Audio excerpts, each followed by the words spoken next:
And welcome back to Sunday Lifetime for an interview. My first guest, Ambassador Martin Kimani, the Director of the National Counterterrorism Center. Thank you for making time to join us. Now, you're neither a security man nor is the Counterterrorism Center a security organ, yet it's supposed to counter terrorism. So how does this work? Well, thank you for having me, Anne.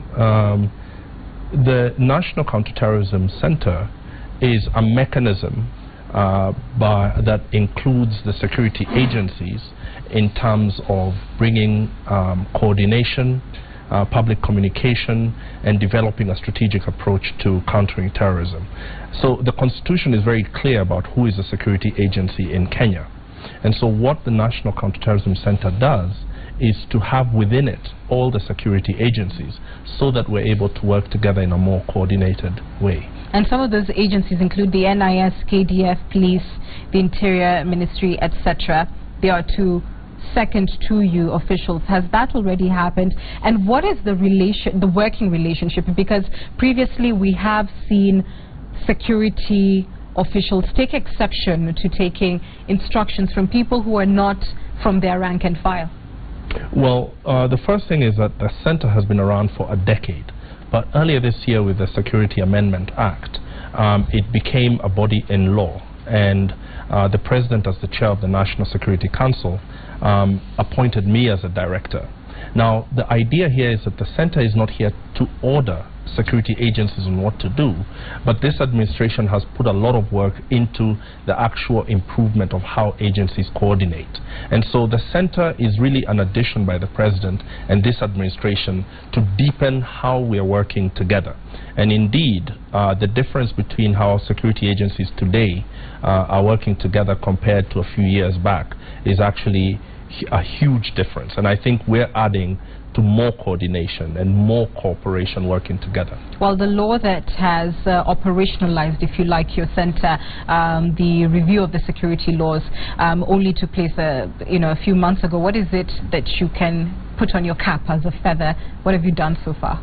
Well, what we've done so far is that we have developed this year a countering violent extremism strategy. And that brought in agencies from around government, civil society, religious leaders, and community leaders. We've developed a national counterterrorism strategy.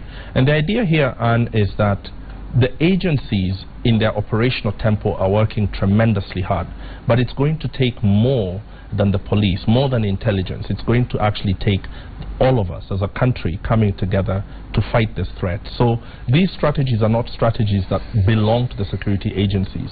They belong to the whole of government, and indeed they belong to the Kenyan people. Let's talk strategy. You are supposed to counter radical ideals. The Kenya National Commission on Human Rights in the past week released a report basically saying that there have been extrajudicial killings and victimization of certain communities in the country, and that these two brought together will only have the reverse consequence. It will encourage radicalization. It will further marginalize groups that already feel they have not been properly integrated in Kenyan society. What's your take on that KNCHR report, and how do you intend to bring back into the fold, if you like, communities that feel that they have been negatively victimized in the war against terror? Okay, well, I first take great exception to that report. I think it's a very inaccurate report, and it actually gets the picture almost totally wrong. Now, on the issue of extrajudicial executions, let's be clear. The Kenyan government is running an amnesty program. We are bringing in returnees who are coming from Somalia. We're reintegrating them and rehabilitating them. This is not a government that is interested in victimizing innocent Kenyans, nor in stepping outside the bounds of law. Right now, our courts are full of cases that we're bringing against terrorists and their facilitators. These are not actions of a government that actually engages in extrajudicial and yet killings. This is the report of a state agency. This is not the private sector human rights. This is the government's human rights watchdog. Yes, but I'm here to tell you, as also government and somebody who has looked very closely at this matter, that this is not happening. In fact, a lot of the issues that are going on in terms of disappearances, it's curious that these human rights organizations are not giving credit to the fact that some of these children are going to Somalia to join Al-Shabaab. And at the same time, the violence within Al-Shabaab is something that I think this agency, the Kenya National Human Rights Commission, and other human rights organizations should pay more attention to. Terrorist groups across the world are a murderous group of people who are perpetually fighting amongst themselves. What would motivate a state-run agency to come out with a report that you're dismissing as inaccurate? Surely they have at their disposal the same, resources of government to authenticate their information. What would motivate them to paint the same government in negative light? Listen, I do not want to dwell on their motivations, but not all reports are correct. Just because you've written a report does not mean that that report is correct. What is correct is that Kenya is fighting terrorism within the rule of law, and this is very difficult. In fact, what we are seeing across the world increasingly is countries beginning to step back from the civil liberties that they've given traditionally. Kenya is doing the opposite thing. Kenya, in fact, is broadening and deepening its democracy while fighting this war. So rather than finger pointing and blame without facts, we need to keep to the facts and understand that Kenya is undertaking a profound experiment in fighting a brutal enemy while protecting and strengthening its democracy. I actually think this is probably a unique country globally in being able to do this. What do you say to the communities that feel they've been negatively, profiled by security agencies? How do you get them to trust the same agencies that they say are harassing them? How do you get them to volunteer information when they can't trust the person they're supposed to give it to? Well, let me be clear. If you're talking about communities of Muslim people and Somali people, let me be clear. Al-Shabaab may have started out in Somalia, but Al-Shabaab has since come to be joined by people from Kenya, from all over the region, and indeed from every other part of the world. So the Somali people are not the enemy, our enemy. The Somali people, in fact, are part of the solution. If you see what Al-Shabaab has done to the Somali people, the majority of people killed, the majority of women raped, the majority of children murdered are Somali children. And that actually also is the case for Muslims.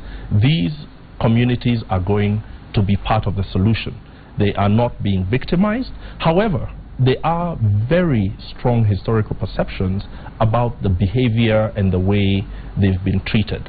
But I believe that we are in a very different dispensation. As you heard the president yesterday in his State of the Nation, he again repeated what he had said during the State of the Nation, yesterday's Jamhuri Day speech, which is that he apologized on behalf of the Kenyan government that we needed to apologize to one another, that we needed to look one another in the eye and say, yes, we've done some wrongs to each other in the past, but we have to go forward together. Have we done some wrongs to the Kenyan Somali community, if I may phrase it that way, or the Kenyan Muslim community?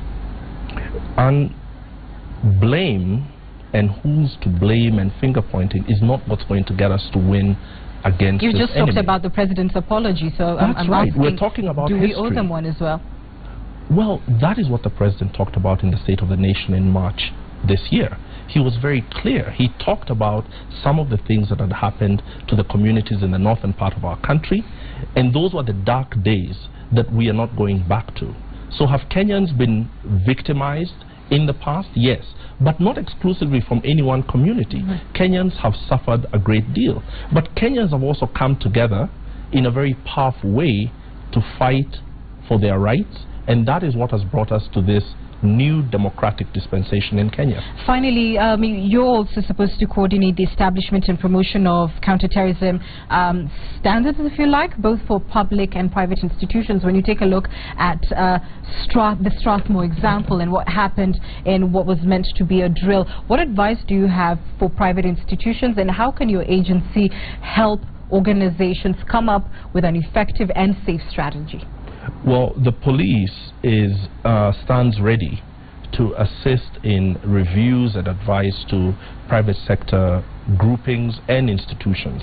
A lot of the vulnerable targets that we have that Al-Shabaab would like to attack are targets that are in the hands of the private sector. So we're very ready to engage. But what we're saying is, if you want to do an exercise, please make sure that the right authorities are informed, and that we're able to come and help you in a structured way. But Anne, besides this, let me just say this for a minute, that I think we have a unique opportunity as Kenyans to actually be able to come together and own this challenge together. This challenge is not the challenge of the National Counterterrorism Center or of the police. It's a challenge for the country. So as we go into our holidays, we're asking Kenyans, if you are a landlord and somebody comes to rent a house from you and they're secretive, their curtains are always closed, if you suspect something, please say something. If you see something that is off, something that makes you suspicious, do not keep quiet. Talk about it, because we have to protect each other. Ambassador Martin Kimani, the Director of the National Counterterrorism Center, thank you for your